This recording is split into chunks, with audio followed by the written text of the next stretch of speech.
Hosted by you/Brightside256. I have seen a lot of crazy people in my life, but my potential future mother-in-law is the absolute worst person I have ever met.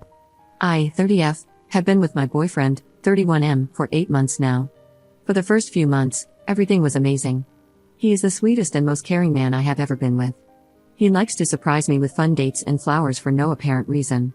The biggest surprise of all, though, was when I met his mother. I met his parents for the first time a few months ago. The first thing his mother said to me when I walked in the door was, "Are you Jewish?" I am not, and I am not particularly religious, but I was raised Catholic. Once I told her this, it was the beginning of the madness. She immediately stopped talking to me and acted as if I didn't exist. I was extremely nervous about meeting my boyfriend's parents, so this broke my heart. I was determined to make a good impression, so I kept trying to connect with her. This was a huge mistake, and I should have just let it go. Once we were all seated for dinner, she finally decided to try and make conversation. I have naturally red hair, and she asked me if my parents have the same color. I told her that I have the same hair as my mother. She then had the audacity to ask me, "Does the carpet match the drapes?" I had no idea how to respond and just sat there, stunned. Seeing my reaction, she said, "Don't worry, I'll just ask my son about it later." I looked over at my boyfriend, who seemed equally shocked, but he didn't say anything. She then started to go on about my hair being too curly. She told me that I really need to learn how to run a brush through my hair and think about my appearance more when I'm out with her son. Then, when I didn't eat much at dinner, she gave me her version of a compliment. I was told it was good that I am watching what I eat because it would be a shame if I got any bigger. This was just my first meeting with this woman. As soon as I got into my car, I burst into tears and cried all the way home.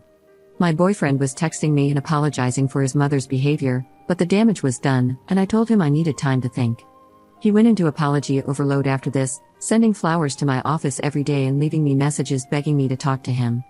I finally agreed, and we went out to dinner. He told me he had spoken with his mother about her inappropriate comments and swore it would never happen again. With this reassurance, I decided to give it another chance. Fast forward 2 weeks to when he invited me to a family birthday party. This time I would also be meeting his sisters and grandparents.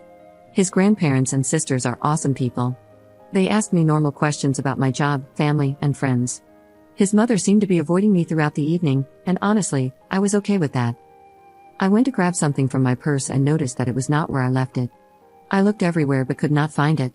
I went and asked my boyfriend, and he began to help me look. He then got a strange look on his face and quickly went upstairs. I could then hear a lot of yelling begin upstairs. He came back down holding my purse after a few minutes and told me that we were leaving. Once we got in the car, I asked him what was going on. His mother had taken my purse so that she could see my driver's license. She intended to try and run a background check on me. He told me she had mentioned this earlier, but he honestly thought she was joking. I thought it was best to avoid any of his family functions for the time being. This worked out great for a while, and he went to his family parties alone. He would ask me each time before leaving if I was sure I didn't want to go, but I always declined. Last week, his family had their family reunion, and he asked me to please come with him. I was very reluctant, but considering there would be so many people present, I didn't think she would pull anything. When we got there, everything was going great. I met his extended family and got to catch up with his sisters. His mother did seem to be shooting me death glares all night, but I brushed it off. Soon, she came over and joined a table I was seated at with his sisters and some cousins. The conversation was pleasant as we were talking about his sister's children.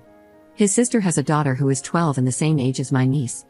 I then showed his sister a picture of my niece on my phone. His mother took a look at the screen and began to laugh. She told me she hopes that if I and her son ever have children, they don't look like my niece. My niece is beautiful, by the way, and she is only 12 years old. What kind of monster attacks a 12-year-old child's appearance? This was my breaking point, and I went off like a volcano. I started to scream at her and told her she is the most evil person I have ever had the misfortune to meet. I told her that if I ever did have children with her son, she could be certain she would never meet them because hell is too far to travel to.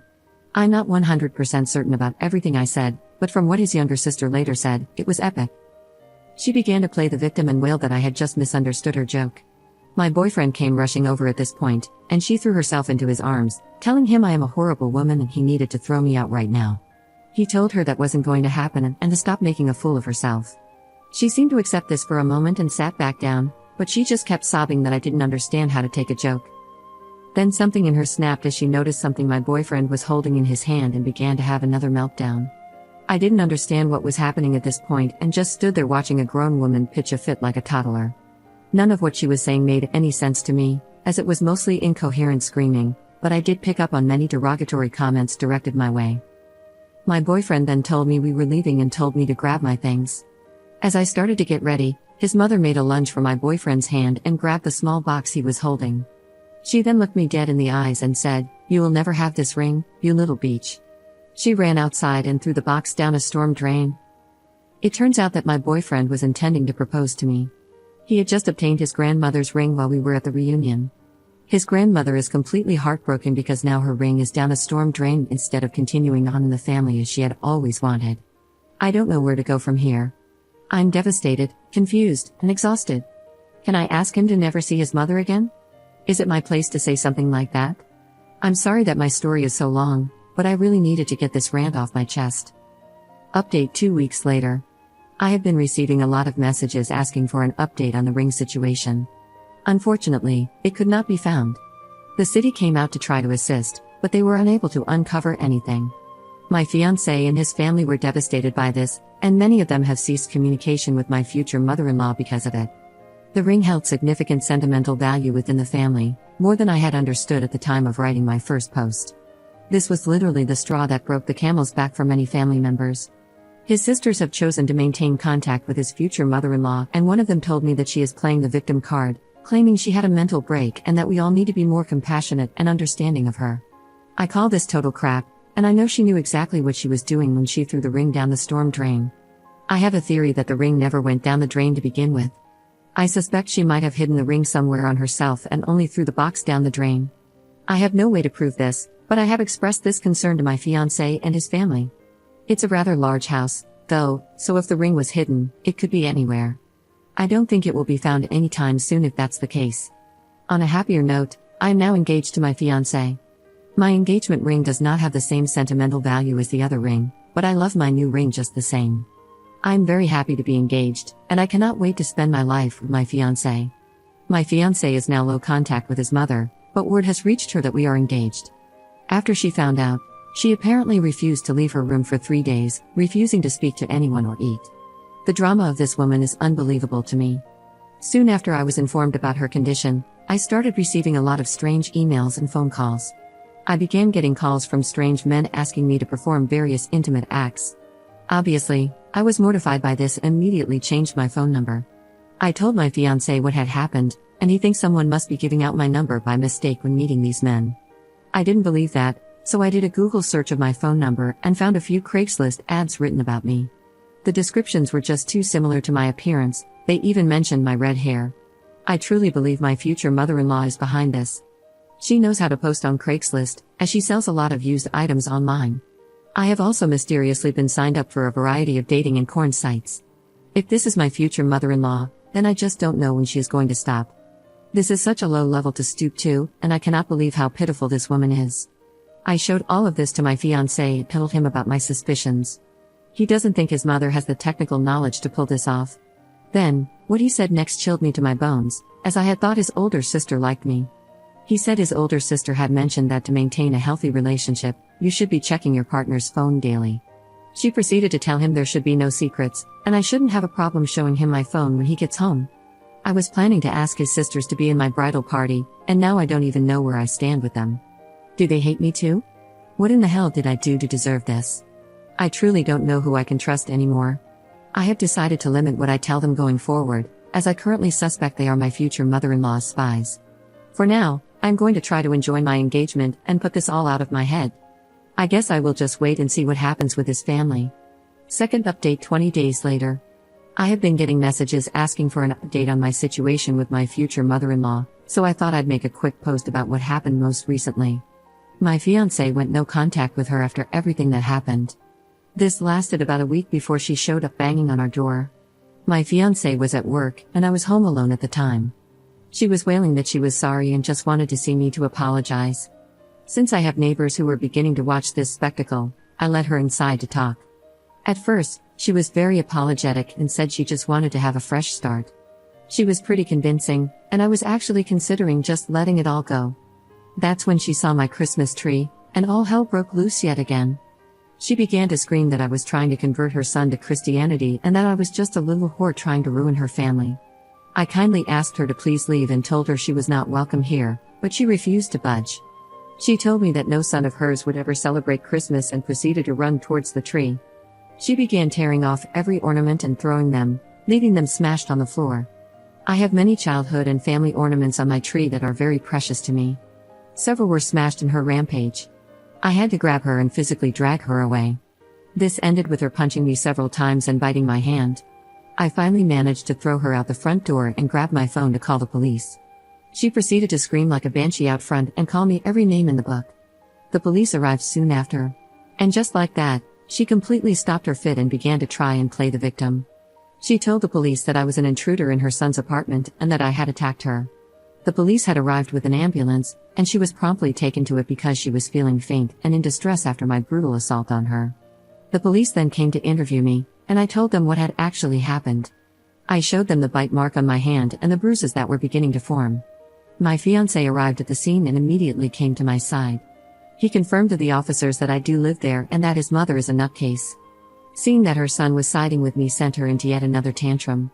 The police asked me if I would like to press charges against my future mother-in-law. I looked at my fiancé, and I could tell he was conflicted about what to do. I had to do what would make me feel safe in the end, and I decided to press charges. My future mother-in-law was first taken to the hospital and then arrested upon her release. She is now facing charges for assault, and I have taken out a restraining order against her. This has placed a serious strain on my relationship with my fiancé. He and the rest of his family want me to drop the charges against his mother. He tells me that since I have a restraining order, she can no longer come near me, so I have nothing to worry about. I don't think he fully understands how terrifying this experience was for me. He tells me that it is my decision in the end and that he will stand by me, but he doesn't want to see his mother go to prison. Part of me just wants to pack my bags and run. I told him that I felt this way, and he is begging me to stay with him. He says that we can move and have no contact with his family in the future. I am so confused and conflicted about what to do. Third update 6 months later. Well, everyone, I know I will be trashed for being so stupid, but many of you have asked for an update. I left my fiancé after everything happened, and I was heartbroken. A few days after leaving and staying with my parents, I found out the news. I am pregnant. I went to the apartment to tell him the news, and his mother was there. Yep, he decided to side with her. She screamed the loudest banshee scream I have ever heard. She told me I needed to get a termination immediately. I told her that I would not do that. I planned to keep the baby. That is when this monster attacked me. She started to hit me, including my stomach area. After this, I called the police. The bastard did nothing to help, only said stop to her from the sidelines. I think he wanted the baby to die. Luckily, they are doing just fine. I truly regret dropping the restraining order. I now don't know what to do. I think he still has rights as a father, but I don't know how to fix it so they don't have access. I am now pregnant and alone, living with my parents. Any advice is appreciated, but please leave out the negative comments. I am not sure I can handle them. Fourth update 1 month later. I have been asked many times about what happened afterward. When I got home that day, my mother took one look at me and was furious. I had a black eye and bruises. I declined the ambulance and went straight to my parents' house. My mom led me to my bed and made me a cup of tea. Then she just kept asking, "Who did this?" She thought it was my ex, but when I told her the truth, she was even more furious. I explained everything to her that had happened. I had never told her before and shared all the graphic details. She calmed me down and left to go make me some food. But she actually left the house. A few hours later, she came back. She had what she called her trophy, which was actually a large clump of my ex-future mother-in-law's hair. She had put it in a memory box. She told her that she would never lay eyes on her grandbaby and said many other colorful things. My mom is actually a former bodybuilder and very into fitness. After that, I got a call from my ex, and he just screamed at me. Mom took the call and told him never to contact me again or he would get the same treatment that was given to me.